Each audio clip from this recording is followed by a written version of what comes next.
Hello students, मैं अंशु आपकी Hindi teacher. आज हम लोग क्लास 4 का चैप्टर 16 अनेकार्थी शब्द पढ़ेंगे। चलिए शुरू करते हैं। जैसा कि आप यहाँ चित्र देख रहे हैं, पहले यहाँ देखिए तीर, और यहाँ इसका क्या लिखा हुआ है, ये किनारा और ये वाण। यहाँ कनक, तो कनक मीन्स यहाँ गेहूँ और सोना मतलब। तो देखिए चित्र देखो, यहाँ तीर शब्द के दो अर्थ हैं, किनारा और वाण। जैसा कि आप यहाँ देख रहे हैं, तीर शब्द के दो अर्थ किनारा और वाण। तो इसी प्रकार कनक शब्द के भी दो अर्थ हैं, गेहूँ और सोना यानी धातु। शब्द का प्रयोग किस अर्थ में हुआ, यह वाक्य पढ़कर निश्चित किया जा सकता है। उदाहरण, जैसे देखिए यहाँ उदाहरण दिया हुआ है, शिकारी ने तीर से शिकार किया। यहाँ तीर का अर्थ वाण है। और दूसरा नंबर में देखिए, उस नदी के उस तीर पर नाव से जाएंगे। यहाँ तीर का अर्थ नदी का किनारा है, यानी कि किनारे पर। तो इसकी परिभाषा देख लेते हैं। जिन शब्दों के एक से अधिक अर्थ होते हैं उन्हें अनेकार्थी शब्द कहते हैं। वैसे मैं ये आपको फर्स्ट टर्म में भी पढ़ा चुकी हूँ और इसको हम लोग को सेकेंड टर्म में भी पढ़ना है। कुछ अनेकार्थी शब्द फर्स्ट टर्म में हम लोग पढ़ चुके हैं और कुछ अनेकार्थी शब्द हम सेकेंड टर्म में पढ़ेंगे। चलिए शुरू करते हैं। यहाँ पर कुछ अनेकार्थी शब्द दिए हुए हैं। कुछ एक से अधिक अर्थ वाले शब्द, इन्हें पढ़ो और समझो। जैसे यहाँ मैंने ये पढ़ाया था आपको, ये सेकेंड टर्म का है और ये फर्स्ट टर्म का है, जिसको मैं आपको पहले भी पढ़ा चुकी हूँ, अभी भी पढ़ा देती हूँ। गुरु, गुरु का मतलब क्या हो गया, अध्यापक। और भारी, भारी शब्द को भी गुरु कहते हैं। वैसे ही धूप, सूरज की धूप यानी सूरज निकलने पर धूप जो उगता है। पूजा की सामग्री, जिसे हवन किया जाता है, उसको भी हम लोग धूप कहते हैं। जड़, पेड़ की जड़ यानी पेड़ की जो जड़ नीचे होती है। और मूर्ख, मूर्ख आदमी को भी हम लोग जड़ कहेंगे। बल, बल का मतलब ताकत यानी ताकत, या और दूसरा रस्सी के बल। घन, घन का मतलब बादल या हथौड़ा। अंबर, अंबर का मतलब वस्त्र या आकाश।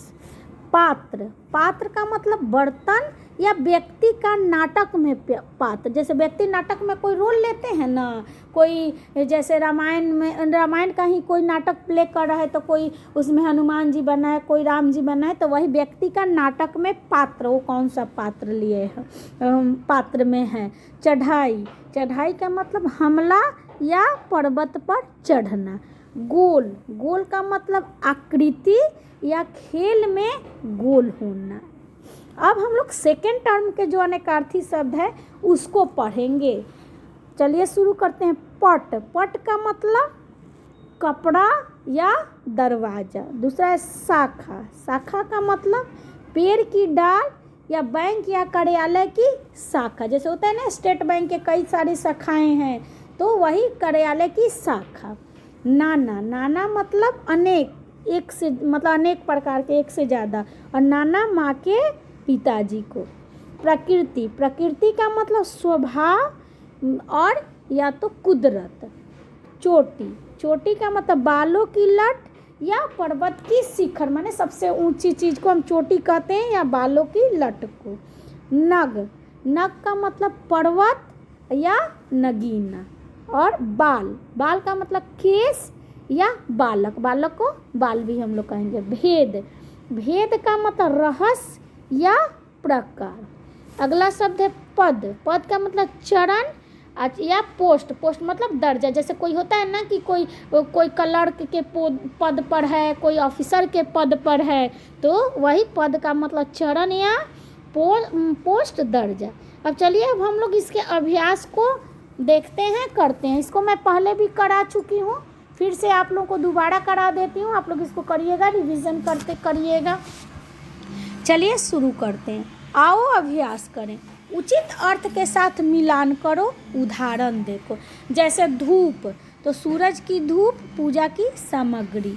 जड़, पेड़ की जड़ या मूर्ख, गोल आकृति या खेल में गोल होना, बाल, बाल का मतलब केस या बालक, घन, बादल या हथौड़ा, चोटी, बालों की लट या पर्वत का शिखर। अब हम लोग दूसरा प्रश्न देख लेते हैं। वाक्य पढ़ो और रंगीन शब्द वाक्य में किस अर्थ में प्रयोग हुए हैं उसे दिए गए स्थान पर लिखो, उदाहरण देखो। जैसे यहाँ वाक्य है, यहाँ अर्थ है, समझाया गया है। धूप जलाकर पूजा करो, यहाँ पूजा की सामग्री। आज धूप बहुत तेज है, यानी सूरज की धूप। दूसरा, इस पात्र में दूध डाल दो, यानी बर्तन, पात्र मतलब। अजय ने हरिश्चंद्र का पात्र अच्छा किया, यानी व्यक्ति का नाटक में पात्र। मेरे नाना जी कल आएंगे, नाना जी मतलब माँ के पिता। बाग में नाना प्रकार के फूल खिले हैं, यानी अनेक प्रकार के, इसका मतलब अनेक। शत्रु के किले पर चढ़ाई कर दो, यानी कि चढ़ाई, हमला। इस पहाड़ की चढ़ाई सरल है, पर्वत पर इसका चढ़ाई का मतलब चढ़ना। प्रकृति हमें जल, वायु, अन्न आदि सब देती है। प्रकृति का यहाँ कुदरत, यहाँ अक्षय की प्रकृति झगड़ालू है, यानी कि स्वभाव।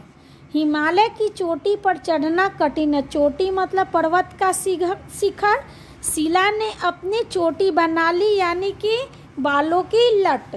तो ये आप लोग अगर बुक में नहीं किए होंगे तो बुक में कीजिएगा, और अगर कर लिए होंगे तो इसको कॉपी में करिएगा, और पट से लेकर पद तक के अनेकार्थी शब्द को याद कीजिएगा और इसको कॉपी में भी लिखिएगा।